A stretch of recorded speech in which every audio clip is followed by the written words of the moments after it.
Harrogate, UNLV Rebel Report. Dwight, despite the loss to the U.S. and draw with Haiti, there's still a path to the next round. So if you beat Saudi Arabia, what's the message right now to the group of guys just kind of ahead of this crucial match?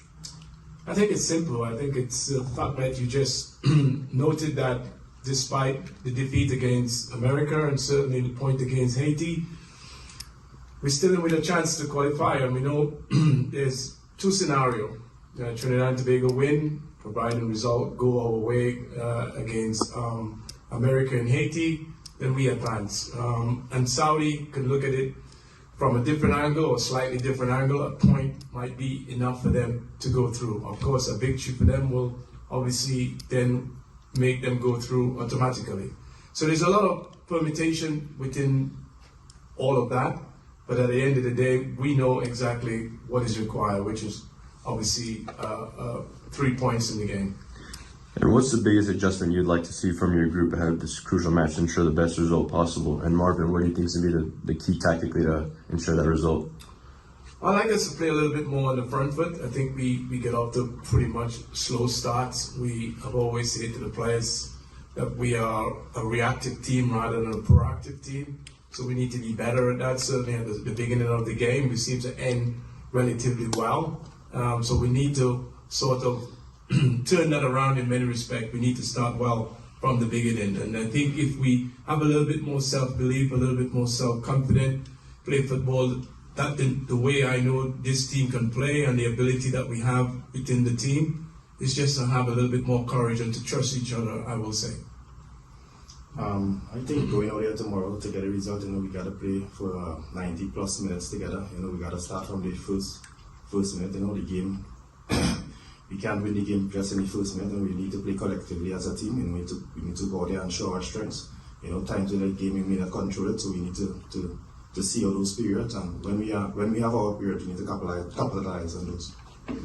And Dwight, obviously you've played on some of the biggest stages. You're no stranger there, and you've been familiar with the pressure that comes with it. So, what is your message for the locker room message to keep the mentality strong in a game like this, in a crucial match like this?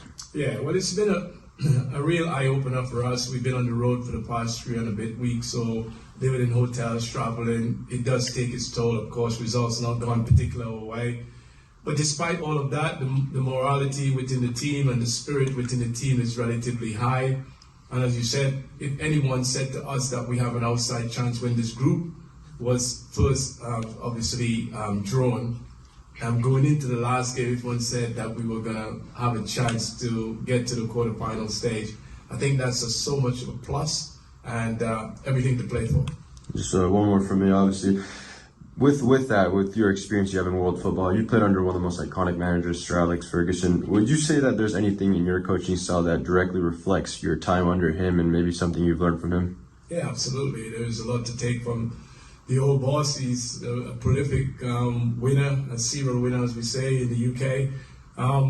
It's all about winning, right? And you've got to find a way to win. I think that's what I will take. And also the thing that he had always noted to me coming into this, to being a manager, trust your instinct. I've played the game, I understand it, I've been in many of dressing rooms, I've been an ex-player myself, I've got to trust my instinct a little bit more. And on that topic, what do you think the current Manchester United side has to do to go back to its glory days out of this new season? Well, I think that's been well documented. I don't need to add too much fire to the fuel, as I say, or fuel to the fire, sorry. The reality is, we're not in a good place. It's been a real dire season, and the previous season, we know where we are as a football club. We're nowhere near where we should be. There's a lot of work to be done. Coming off such a disastrous season, I'm sure they're keen to put it right. So hopefully that the manager will get some backing and certainly some slightly better players, in my opinion. Do you have further questions? Yeah, go ahead. Right, hello, Adam Leventhal from The Athletic. I just wanted to ask you a couple of questions about your opponents and some of the broader issues around Saudi Arabia. First of all, from your point of view, your first game, correct me if I'm wrong, was against Saudi Arabia. Yeah. So I guess, having played out in Riyadh, I just wanted to get your take on what it's like playing out there and the hospitality that you received. Yeah, well, first thing, and I live in the Middle East, so I'm very familiar. I've been living in Dubai for the last 6 years. So, you know, I understand the Arabic world. I've been to Saudi multiple times, and every time I've been there, it's been great. You know, obviously the welcome in there has been undoubtedly unbelievable. I have nothing but praise Saudi culture. I'm sure that in my time I've seen vast improvement of the country, and they continue to make inroads. We know what they try to contribute to sports as a global supporter of sport, and I'm just very lucky that I've been having the opportunity to visit that country a few times. And the presence now is very sort of overt. Even behind you, you've got PIF, Aramco. Welcome to Saudi. In terms of some of the people that might not be as happy with their presence, what's your take on that aspect of it? Well, listen, we are football based. We are only here to really talk about football. We don't get into the politics side of it.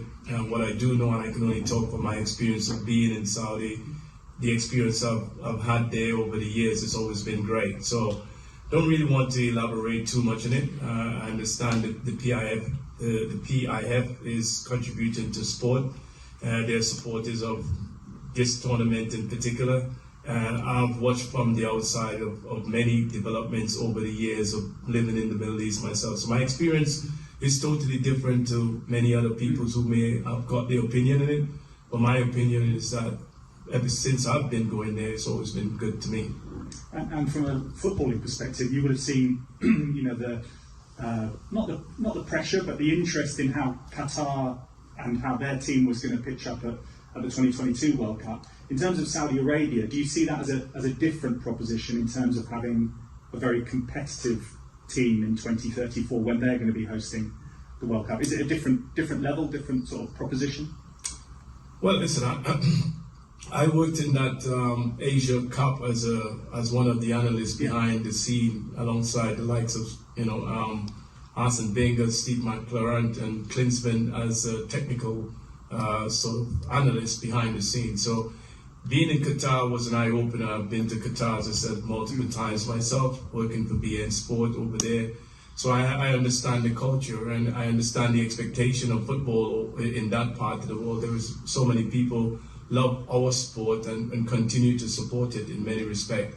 I think what Saudi are trying to do, or what they have done to this point, and as you can see, there is no limitation in terms of where they're trying to get to, and obviously being the host in 2034, they have a plain objective of wanting to be one of the best. They have literally just under 10 years to be one of the most competitive league. You've seen so many players in the past from Premier Leagues and all over the rest of the footballing world that are continue to go there and boost their league.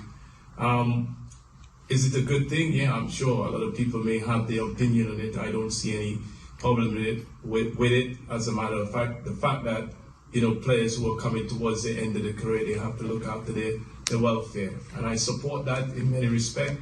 I support in terms of what Saudi are doing. As I said, my experience, I can only go on my experience being there, and it's nothing but credit to what they have done. Thank you. Cheers. Do you have further questions here for either Coach Yorke or Marvin? Yes, please. Khalid Sharif, 41 Magazine. I wanted to ask a question, firstly, to Coach Yorke. How's your Arabic, since you've been living in the Middle East for a while now? Salam alaikum, my brother. Alaikum assalam. And I wanted to ask you guys, considering the scores for the first two games, going into the third game, what are some of the takeaways from this tournament, and from both of you, please? Marvin, you want to answer the question? Going back to the first game, was very horrific, was very disappointing, We needed to dust ourselves, pick up ourselves quickly and dust ourselves going into the second game. We didn't get a result in the second game that we wanted, but we still have that chance, So the mood in the camp is very positive, We know what we have to do as a team out in the park tomorrow. So hopefully we can go there and get that result.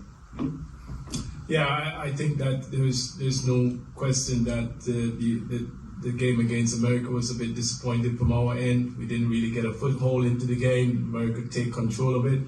But we're also aware that the step up from where we are as a team and continue to grow was always going to be a tall order, but it gives us some indication of the work that is ahead and how we can close the gap. The Haiti game was a game that we felt that we could possibly get 3 points, and again, didn't go to plan, particular first half, but credit, in my opinion, to Haiti, the way they played and take control of the game and take it away from us. But once the advantage had swung in our way, we felt even conceding earlier on in the second half, my players showing a lot of character and willingness to get back into the game. Yes, there was some decision went a little bit our way in occasion, especially the penalty towards the end. We could have easily have lost the game and we won't be having this conversation of being in the competition. However, in football, you need a little bit of luck. It gives us a little bit impetus going in, a little bit more encouragement in terms of, there's still that possibility of really qualifying. So there's a lot on this game, despite the negative behind the other two games. And you've got to move on quickly because that's what tournament brings. It's been a relatively quick turnaround for us in terms of, 2 days prior to the game, so plus travel in between. So you need to dust yourself down, as Marvin said earlier on, and focus on the task ahead. And our task right now is to make sure that we prepare well and possibly give our chance to try and get 3 points tomorrow. You spoke about control a lot. How important is control of a game to your squad, and how do you think you should do that against Saudi? I think it's more about game management. Is something that I brief and try to encourage the players over 90 plus minutes. You got to see those moments out. There are times when you're going to be pushed back on your back foot or back up against the wall, as we say. You have to be resilient. You got to be tough to beat. You got to dig deep, and then over those period of times, you're gonna have your moments as well. And it's about how you sort of executed your time as when you're in control of the game. But certainly over 90 minutes, you need to manage the game. I think that's something that I'm trying to bring into the culture of our football, and the players are getting it. We're not quite there yet, but there's some work to be done, but that's all part and parcel of the development, certainly. And this is another opportunity for us to try and implement all these stuff that I'm trying to build a new culture in Trinidad and Tobago football. And then talking about the work that needs to be done and zooming out a bit, win or loss, make it to the next stage or not, how much of a stepping stone, how much can you grow as a team from this experience with the Gold Cup? Well, we have been growing, and these players, some of them haven't been in these tournaments. As I said, we've been on the road for the past 3+ weeks. And so living in a hotel, traveling, the demands and the high expectation of representing Trinidad, and certainly my expectation of these players, probably ended with the training demands. Some of them are not used to this kind of format. So it is a learning experience. We are still building, we are still growing. And this, certainly playing, this type of competition against America, Haiti, of course, and Saudi Arabia. If we were to not be in this competition, the games that we would have probably tried to get would have not been of this magnitude.